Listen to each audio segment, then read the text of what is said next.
Welcome to Revenue Rehab, your one-stop destination for collective solutions to the biggest challenges faced by marketing leaders today. Now head on over to the couch, make yourself comfortable, and get ready to change the way you approach revenue. Leading your recovery is modern marketer, author, speaker, and chief operating officer at Tegrita, Brandi Starr.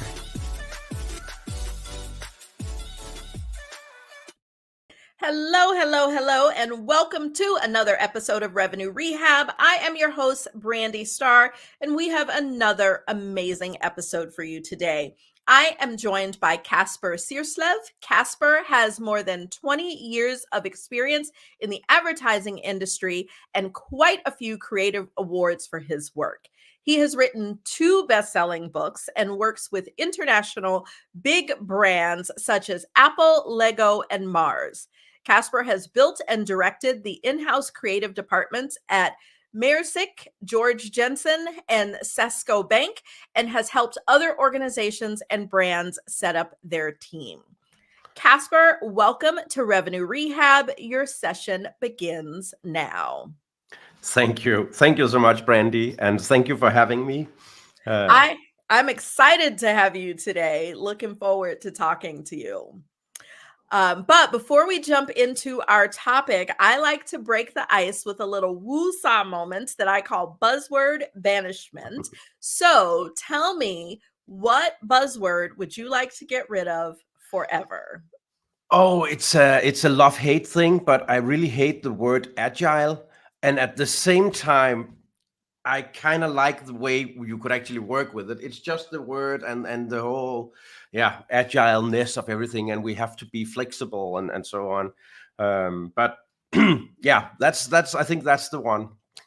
I am with you on that one. I love the agile principles, and we use the approach, but I do think it is a word that gets overused in how are we being agile? Is this agile? And it's, I think it's the big A versus little a in agile, but for at least for this discussion, we'll put that in the box, throw away the key. We won't talk about being agile.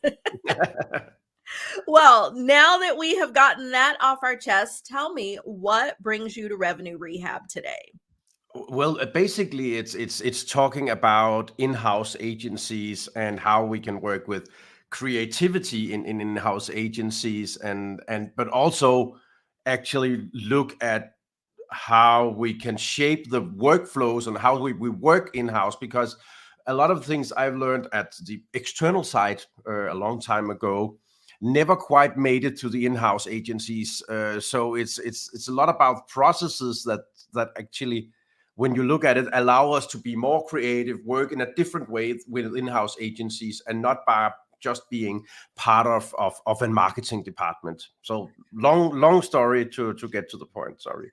I love it. And we have tackled the in-house versus external a few times on Revenue Rehab. So for everyone listening, after our conversation with Kasper, go back to episodes 44 and 82. Those were good places where we also dived into this debate, because I think everybody has a different perspective. And I know you've got a strong one on the in-house side of things. So I'm looking forward to diving into that. But first, I believe in setting intentions. It gives us focus, it gives us purpose, and most important, it gives our audience an understanding of what they should expect from our discussion today. So what's your best intention? What would you like people to take away from our discussion? Well, first of all, I would like us to take away that it's not about either or. So the latest book, and I'm not going to do the promotion, is called Win-Win House. So it's about both sides. It's taking the best from external agencies and from in-house. And when you have some kind of in-house setup, look at where does it make sense to have it in-house, and where should you bring in the rock stars, the experts, the specialists, and so on, because you can't do both, I think. So that's the takeaway. Go back and look at how your setup is really made, who's doing what, where does it make sense to have people in-house. Perfect. And so that gives me a good place to start to dive in, because I am of the same mindset that it is not an either or, it is a both. And it is always figuring out where that is best identified. And so starting with some of the key points that, I've talked about here on the couch before, some of the common thought processes are, that your core expertise and subject matter experts, like your leaders, some of those core things you really need people to do, the subject matter experts, those are the things that you need to maintain in-house, and that you outsource for the gaps and for the scale and for those specific experiences. And so that's kind of, summarizing a couple talks I've had on this. I'd like your perspective on, just kind of that basic foundation of what stays internal versus what goes external before I start to dive a little deeper. Well, I think so. I mean, having the brand knowledge, the product knowledge, and so on, that makes a lot of sense to have the more technical, the content writers in-house, for instance. So you have the creative part doing content, everyday content, working with the systems, tools, brand platforms, and such that you have. That also makes a lot of sense to have in-house. But if you need to reach out to a certain audience somewhere, it makes a lot of sense to actually go out and find those experts. Or if you need to some brand new outside in perspective, it makes a lot of sense to call in the creatives that work with a lot of different brands at the same time. So it's very much about figuring out, are you doing this a lot? Does it make sense? It sounds very easy, it is, but to bring those people in, because you use them that much, it gets you much faster from a starting point if you don't need to write that entire brief, especially when you work with complex products or markets. So I mean, if I used to work at an investment bank, or actually was a fintech, and try to explain to an external agency how to deal with futures and options and so on, took forever. So that kind of stuff where you had internal copywriters who actually understood what the product was and how to frame it made a lot of sense. But we also made the big mistake sometimes of being too internal, forgetting that people didn't knew what we knew. So you have to have that, outside in perspective, somebody coming in and say, yeah, that's fine, but nobody talks like that in the real world or something like. So I think it's that balance that's interesting. So normally I would say, yeah, content, everyday content, your graphic designers, your web managers, and so on, where it's a systems and tool martech knowledge. Where you can adjust easily. You can also, have a kind of a learning loop. When you have a hypothesis on something you post, you very easy get feedback on what you're doing, and you can adjust to it. And that's more difficult with an external agency. So I think it's really a balance, but it's a lot of companies are not looking at it, and I think that's the problem. Yes, I agree completely. And so, there's obviously the financial cost benefit that happens, and, that kind of is pretty easy to analyze. But I think, you hit on subtly some of those points in terms of what are the benefits and the cost. You talked about it taking longer if, you needed to outsource certain things that are related to industry knowledge, but then that also creates blind spots. So talk a bit about the, cost and benefits of both approaches outside of the financial. Yeah, because for the financial side, I think we did a big analysis last year, and both sides. I mean, the pro in-house and the pro external says this is the cheapest model. So it really depends on where how to cut the cake, so to speak. So apart from the financials, I think it makes sense when you combine things. So for instance, when we are doing bigger things in the agencies that we run, we bring in the externals, creative people that have that outside in perspective, are more senior, and we put them in the same room as the internal team that knows the brand guidelines, the tone of voice, and so on. So we have someone, pushing the envelope a bit, but we also have someone holding it back and say, that's not how we talk here, and so on. So doing the creative work in the same room, and I really talk about, for me, it's a lot about the idea itself. So if you're doing a campaign or something like that, really keep it at an idea level. So I always say, like, black ink and white paper. If you can draw it and write it on a piece of paper with an ink marker, and people understand it and it's great, I'm sure it will be great when you bring in industrial light and magic and do the photographers and everyone. I think the idea is to put people together. So have that outside in perspective mixed with the internal team that knows the brand and the stories and so on. That's how you can start a process very, very easy. I think that's one of my takeaways, is to try to mix it and don't do that much either or. So you brief an external agency and then they come back with something that doesn't fit your platform or your tools or the way that you're normally doing it. Yeah, that collaborative approach, it almost creates a system of checks and balances where, you're not staying, and I know inside and outside the box is an overused term that I think's been banished at some point, but you're not staying too inside the box with the people that, know the brand inside and out.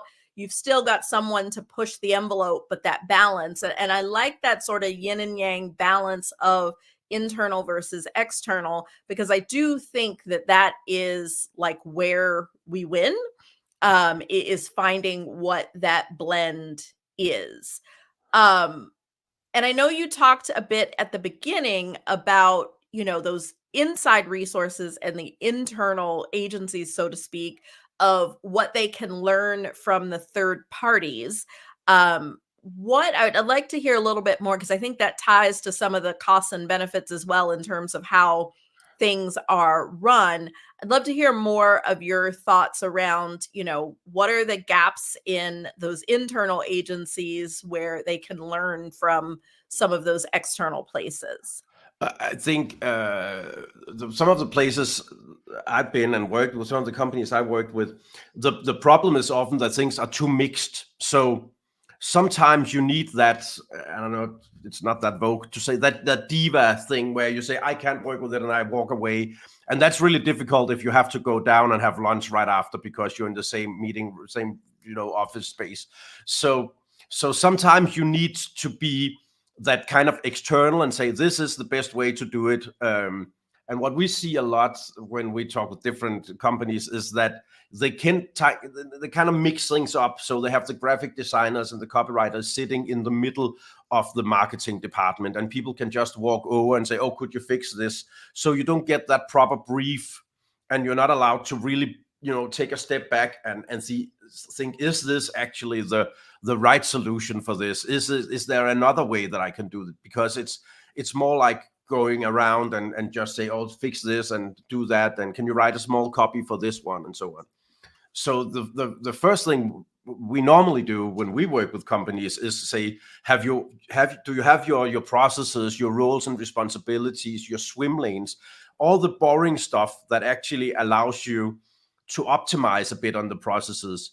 And it sounds maybe counterintuitive, but when you have really strict swim lanes of who's doing what when, then you can also allocate more time to the creative phase of the things, the initial phase where you actually have to come up with ideas, because all the rest is the same.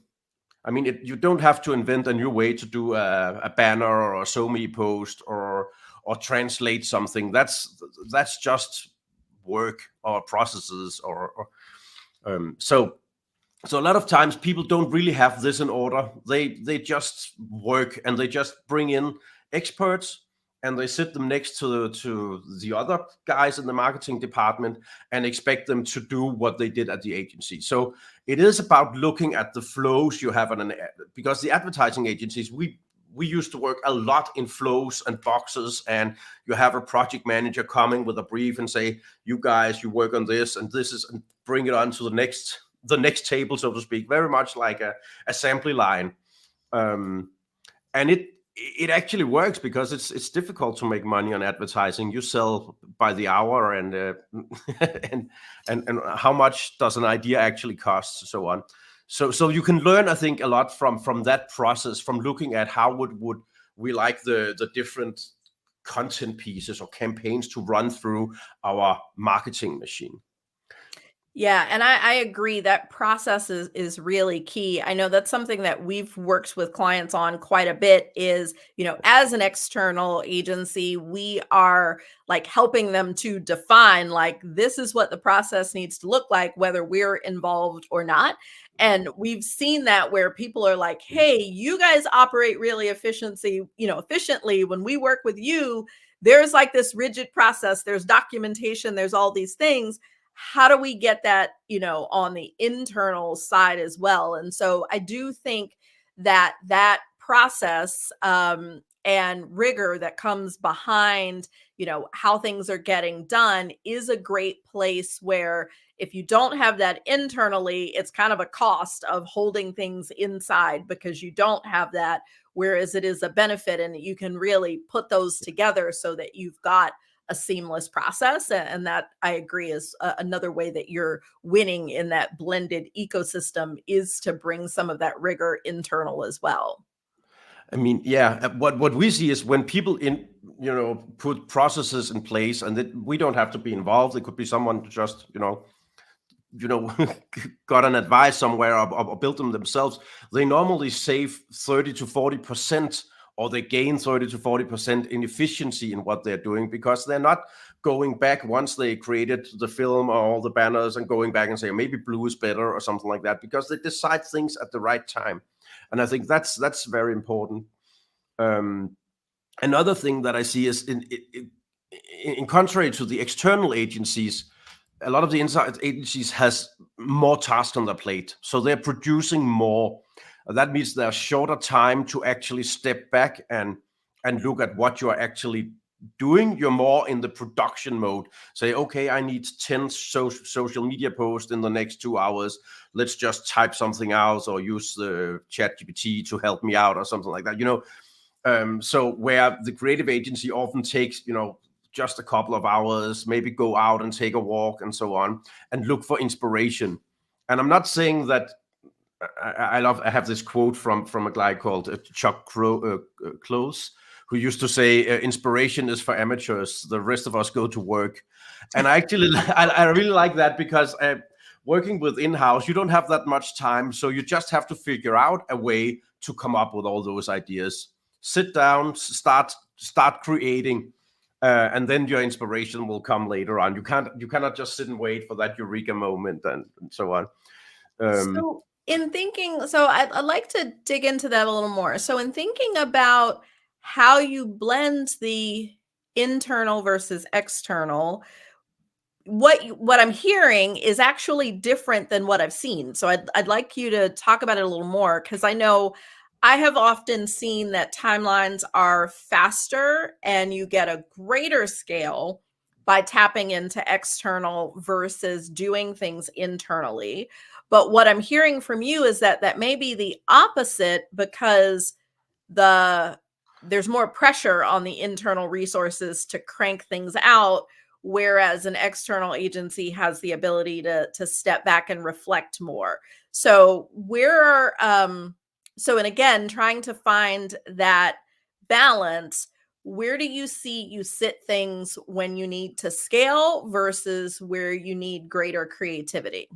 I think it's because it's two things at the same time, because I think back to the point that it's not really, it's hard to make money as an external agency, so you actually have to do a lot at the same time. So the external agencies work on several campaigns at the same time. The creative teams are often involved in multiple campaigns at different places in the timeline, but at the same time, where and it's often the bigger things, the tier 1 projects, the films, the bigger campaigns as such, where the internal, they kind of grab it when it goes down in the tier model, so to speak, where it's more the day-to-day content, where you have aligned on the frame this is the frame you need to operate within. So often the creative agencies are, shaping the frame, shaping the brand message, the overall brand, or the campaign idea. And then the internal agencies often work within that framework. So they have to come up with the next product launch within the existing framework. And what I often see is that they have to do more smaller things faster. So it's not necessarily that they work, I don't think they work harder than external agency. It's two different things. It's also hard to come up with brand new things from blank piece of paper. Sorry. So it's two different things. I think the external agencies are working on different campaigns at the same time, but they do often have a bit longer time frame to work within, where some of the agencies that we see, they have like set aside 2 or 3 hours to come up with something, write a blog post in the next 2 hours or something like that. So it's another way, so that so they just don't have the time to be, to step back and wait for the inspiration and say, I wonder why I feel now, because then the time is up. So that's why I think, it's also different things that we're talking about. When I talk about bringing in the externals, that's of course higher up in the hierarchy, try to make more creative ideas from the in-house agencies, so to speak. Okay. I want to shift gears a little bit, and let's talk about risk, because risk management is one of those other things that, come up in the debate of in-house versus external. The risks are different. Again, you can put more pressure on internal resources than you can on an agency. And talk to me a bit, you've got data security, you've got intellectual property, compliance, risk to timelines. So I'd like to hear your perspective on risk and risk management when you're keeping things internal versus outsourcing. I mean, it's obviously easier to manage risk internal, because you can make that loop in the process, saying now it's going through legal, and they can even, sometimes when we work with let's call it black ink, white paper idea, you can actually send this through legal and say, so this kind of idea, we know we haven't written up any copy and we haven't taken the photo. Do you see any risk in that? So that's more like the overall compliance thing. Then, I mean, a lot of times when you work with external agencies, they finish more before they show it to you. So you could spend more time on something that's not working, or you're not allowed to say, depending, of course, on what kind of business you're in. I mean, so there's a lot of things here in Europe, very regulated, and something that's more easygoing. So it really depends on what kind of business that you're working with. I think there's so many different levels of risk, because you can also have, what I've seen sometimes is when you try to build an in-house agency and you bring in more creative people, but they really don't work in that environment because they're used to, I don't know, different settings. Then you have the risk of them being complacent and losing their edge and so on. And that's why I think, external agencies, you can ask for I actually think the opposite of you. The external agency, you can put more pressure on. You can say, I want this by Monday. I don't really care how you do it, how many people you bring in, or how many pizzas you bring to the office. If Monday, it's gonna be Monday, right? And then they have to scale up, bring in freelancers and so on. Where internally it's a bit different, especially in Scandinavia, where I'm from, where there's a lot of rules on how much you're allowed to work and so on. So there it takes more. It's just more difficult to bring in freelancers in terms of having them signed NDAs and compliance and working with the same computer systems and within your own framework and so on. So I don't know. I think, I mean, both sides has its risk and what do you call them, possibilities and so on. But of course, for in terms of of knowing what you're doing and putting it on the right platforms, and knowing, you can actually have something live on a certain time, because you can easier, you can walk those 50 miles to the legal department and say, now you need to look at this, and we need to make sure that it's compliant. That is an advantage, I think. Okay. And you hit on something else that I want to dive into a bit more. And you talked about the talent and, bringing people internal, like that some people do feel like that they kind of lose their edge doing the same thing all the time.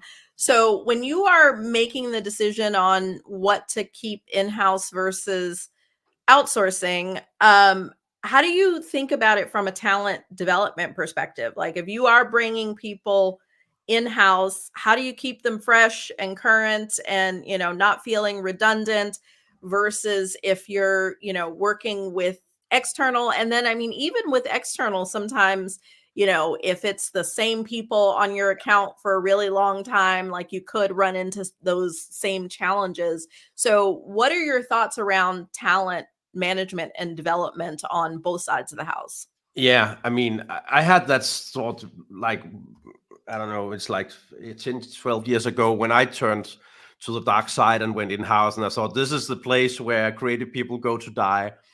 But actually there's a lot of people, I wouldn't say like me, but kind of like me. Maybe it's the place they are in their life where they have kids, so maybe they look for the more stable work life, but they're still good. They still have some great campaigns under their hood, so to speak. So it's different kind of people, but it does also for us. It's also a different level a lot of the time. So you're not looking for the rock stars.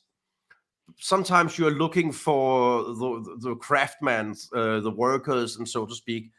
So that's one thing, and I actually think it's not that difficult to attract. I thought it would be, but actually there's a lot of people who've been in the advertising agency and also kind of burned out and want to have more stable work life. Maybe I had like I was really only working when I was at advertising agencies on the campaign, the idea, and then it was handed over to someone else. And I like to follow things through and see, oh, maybe we could do something funny on the website or something like that with this idea. But that wasn't possible when I was in an external agency, because we had to bill all the hours very strict. So there's no time to play around on the outskirts of the big idea. So that's one thing. What we're doing is really focusing on the creativity. So we have monthly sessions where we look at what's the best from Cannes, for instance, the Cannes Lion Festival, or other advertising festivals. We have external people coming in, giving talks about what's going on in films or law, for instance. There's a lot of regulation right now about the whole sustainability, ESG, so what are you allowed to say? Maybe that's not that inspirational, but it could be. So that's one thing. I also run a school once a week where we bring our people in. I'm not teaching. I'm teaching one night, but we have guest teachers from around the world coming in and teaching on certain subjects. So we try to bring people back to school and see, just showing them cases and say, this is how you could do it, and so on. So to try to challenge them in a way. But I mean, it is difficult when you sit there and you have lunch with people, the same people every day, and then say, oh, let's try something completely different, when it's actually easier to not do that. So I mean, it's easier not to create that conflict and say, I think I want to try something completely different now, instead of just doing what you did last time. Yeah, I know that's one reason I love being on the consulting side, is there isn't that sort of political dynamic. So it is really easy to like come from way left to say, how about this? But I do think that does go back to what you talked about in it really being a blended strategy. And I also think it ties as well to just comfort in, the team that you're with, and having a really healthy environment that, encourages different ideas and dialogue.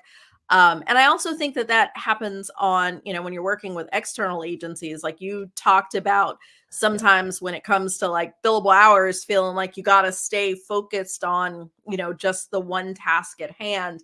And I do think that that is also a risk when it comes to outsourcing, is in some cases that mandate for the agency can be so stringent that it does actually stifle creativity. So I do think that that's something that whether you opt to give work, to an internal team or external or some blend of both, is both teams do need to have some creative leeway to be able to ideate and bring new ideas to the table and feel comfortable about that.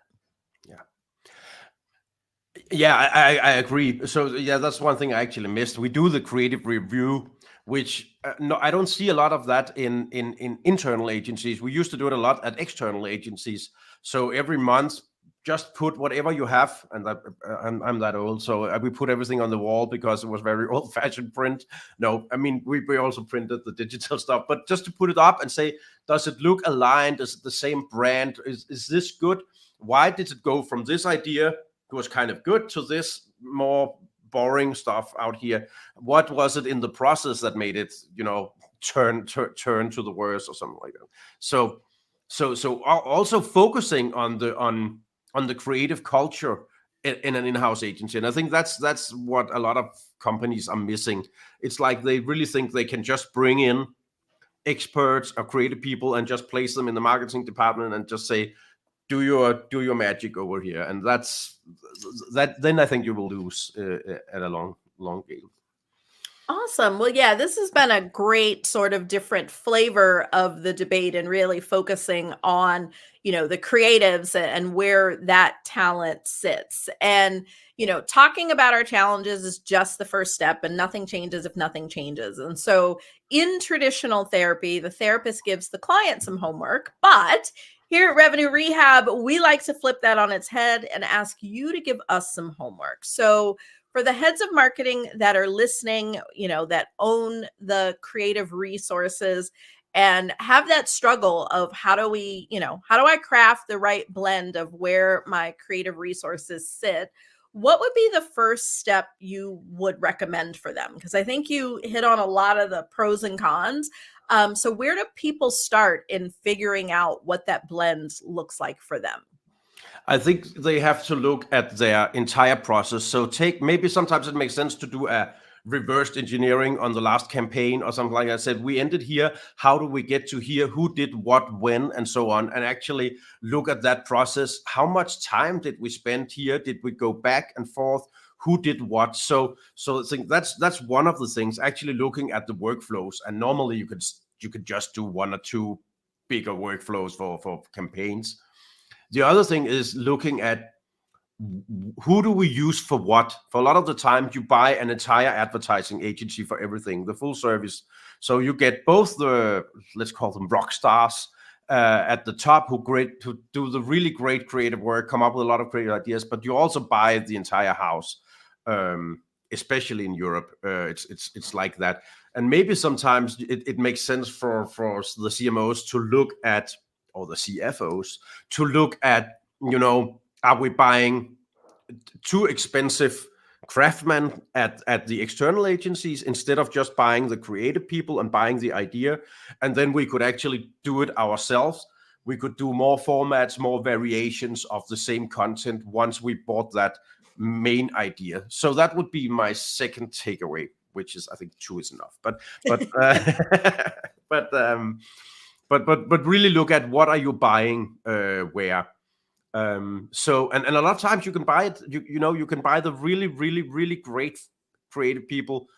It's not that expensive. I mean, and it's worth it to bring them in and sit with your team and actually do something together. Some of them will, some of them won't work on that way, and then you'll figure out who want to do this, and it's fun. I mean, most of the people I know working in marketing, they chose that because it's fun. If they wanted to look at spreadsheets, they would have been accountants or something like that. And I think it's also about bringing the fun back in the marketing. department, and not just outsource the fun part of it and doing the boring stuff ourselves.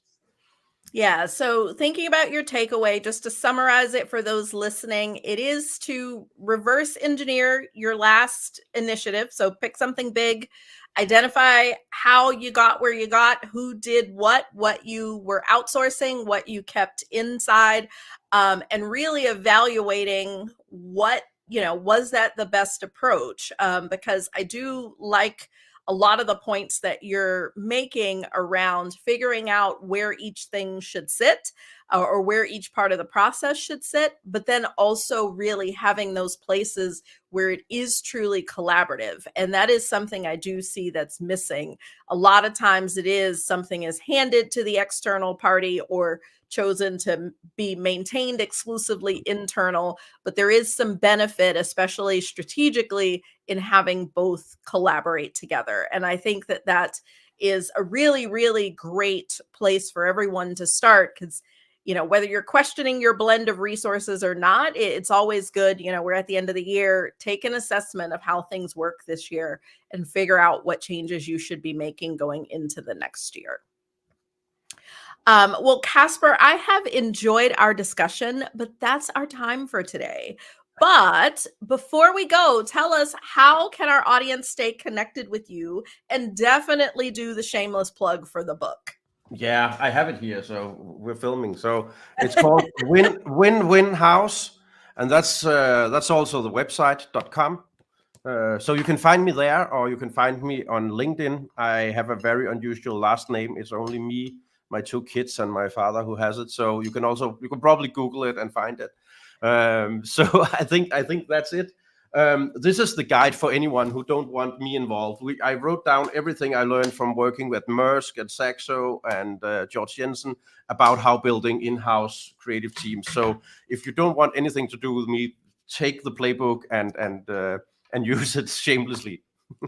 Well, awesome. Well, we will make sure to link to both your LinkedIn and the book, so that people can connect with you and also continue to learn from you. So wherever you are listening or watching this podcast, check the show notes. We will have those links there for you. Well, Kasper, thanks so much for joining me. I can't believe we are already at the end. Yeah, thank you so much, Brandi, for having me. It was fun. I mean, I really love these talks, even though sometimes you get a bit derailed. But it's really nice talking about all these questions with in-house and marketing and such. So thank you so much. Thank you, and thanks everyone else for joining us. I hope that you have enjoyed our discussion. We'll see you next time. You've been listening to Revenue Rehab with your host, Brandi Starr. Your session is now over, but the learning has just begun. Join our mailing list and catch up on all our shows at revenuerehab.live. We're also on Twitter and Instagram at Revenue Rehab. This concludes this week's session. We'll see you next week.